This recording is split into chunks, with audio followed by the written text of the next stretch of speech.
Hi and welcome to the Ruby Tuesday. My name is Ruben and this review is sponsored by BenQ. If you are in the mood for a great 4K HDR 32-inch monitor with eye care technology built into it for £30 cheaper than it is on Amazon plus free shipping, then check out our 30-second advert at the end of this review. We had fun with it so that it wouldn't be boring but informative. The code is in the description, so grab it while it lasts because it runs out on the 31st of December. But enough of that, let's get on to the review.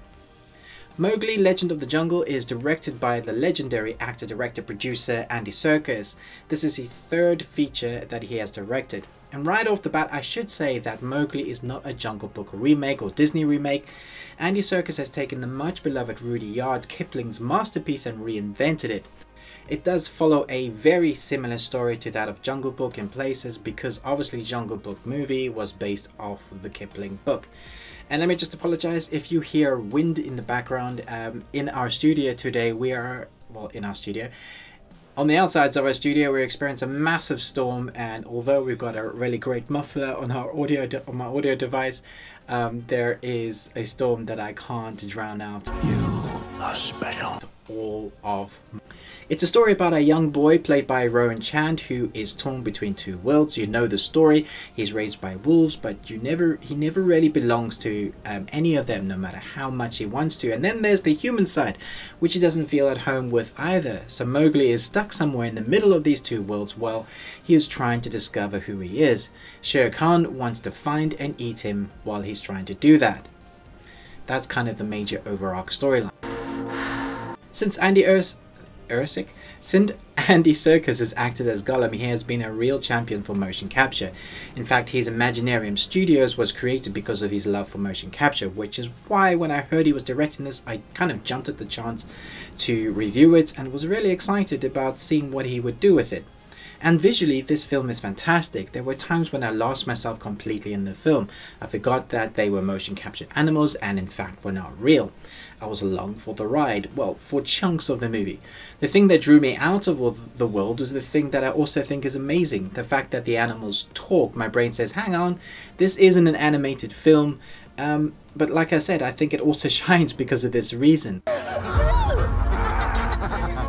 The voice and acting cast in this film is fantastic. Benedict Cumberbatch as Shere Khan adds a weight to the character that I wasn't expecting. The tiger itself has a limp and seemed battle-worn. The best way I could describe his character is if you took the Gamork from the Neverending Story and added Jeremy Irons' Scar from The Lion King, then I think you would be somewhere in the ballpark of what Benedict Cumberbatch has created with the Shere Khan character.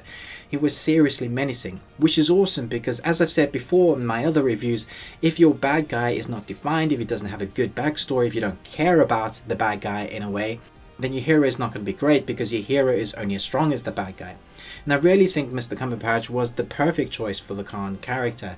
He's no stranger to mocap and voice work either. His work as Smaug gave me goosebumps. In fact, I could talk about the voice work in this film for ages.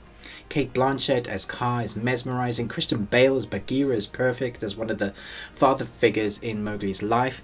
Every main character has been given time to really define their roles, and they are not quite what you would expect either, which is great. I think part of what makes this film work is this: everyone has had their own kind of fond memories of the similar story to the Jungle Book. So you come to the film with expectations. You have your own characters defined in your brain of how they should look, how they should talk. But Andy Serkis's Mowgli kind of flips that story on the head. There is the overall arc storyline. He's not a wolf! But what happens within the story is different. For one, there's no musical numbers again. It's not Disney. I think there was one moment when I saw Baloo and went, there's not going to be a Bare Necessity song. But that feeling quickly went away when I saw what Andy Serkis was doing with the depths of Baloo's character. I didn't even know I wanted that with Baloo until I saw what he did with the Baloo character. The scars, the way he's gruff, and just what he does with the story and the lines he's given. You know how great he is with when he does motion capture, from Planet of the Apes to Gollum. Now he is taken on the character and role of Baloo, and it's brought him more alive than I could ever have imagined. I was kind of just blown away again at how realistic and far motion cap has come. We really are on the cusp of we're stepping into the precipice of what motion cap does for film, and I wonder what the next bit of film is going to look like because of this technology, of how far we are using it now into film. And that's for me the strongest thing about this movie. The characters have new depths to them. The story is intense and more real. Literally, the two worlds that Mowgli is trying to be a part of is more tangible. The story has been fleshed out in places that I didn't think I wanted it to be fleshed out. There are questions that I'm asking that I didn't know I needed to be asked. There are questions that the film asks you as an audience member to ask yourself. Well, maybe that's how they did that. The scripting and score work well with each other, and the colors are vibrant. The movie looks stunning. So with all of that kind of greatness, in turn, it leads me to the question, is it really as good as I think it is? And I'm not really sure, because I wasn't as emotionally engaged as I thought I would be. I mean, it is a much darker story. There's even one scene when my jaw fell open and I thought, wow, did that just actually happen? It's a much more realistic look at the Mowgli story. But still, it only tugged at my heartstrings a couple of times. Or should I say my heartstring. That doesn't mean the film isn't great though. I do feel like Warner Brothers made the right decision by allowing Netflix to take it on. If they'd released the title at the cinema now, I'm not sure I would have gone to the cinema to see it, because there are other titles I want to see more than this one. But saying that, some of the visuals are breathtaking and would have looked amazing on big screen. If you have the opportunity, if it's screening near you, because I know it's screening in a few places, then you should check it out for the vibrancy of the film alone and what they've done with those motion capture characters. How you've grown. Then again, when we have screens like BenQ's 4K HDR monitor, are we actually missing anything out in the cinema? Okay, that was a sneaky segue into the ad that I mentioned earlier. So BenQ's ultimate 32-inch 4K HDR 60Hz monitor is by far one of the best damn screens we've ever had the pleasure to view. It has high dynamic resolution and plays in true 4K. But wait, there's more. Unlike some other 4K screens, this one also has HDR10, which means you really will get a real immersive true 4K experience on your gaming systems. But wait! There's more! Its ultra slim design is super sexy and is 31.5 inches from corner to corner and has an aspect ratio of 16:9. But you don't just get a screen, you also get a robust stand that's bomb-proof. Disclaimer, don't test this, we are joking. What we don't joke about though is the fact that you can also tilt the screen for the perfect optimal viewing position, and wait just a moment, don't go. You guessed it, there's even more.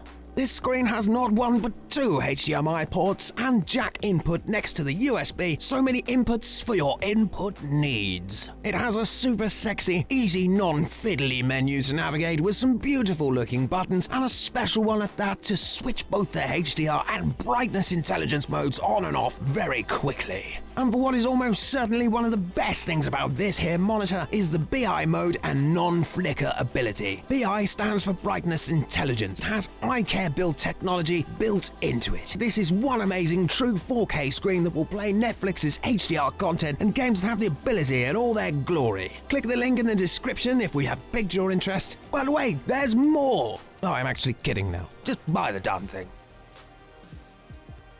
Here's a fun fact for the film. Andy Serkis' son is in the movie. It's a real circus production. He's directing it, his company is working on it, and his son is in it, so that's pretty cool. I'm giving Andy Serkis' Mowgli a B. Let me know what you thought about it when you get to see it, and look out for my upcoming review of Bird Box starring Sandra Bullock, and don't forget Sandra Bullock, sorry. Sandra Bullock. And let me know what you thought about the film once you've seen it. And don't forget, if you really want that screen, that code is only available for a limited time. Remember, live long and Tuesday.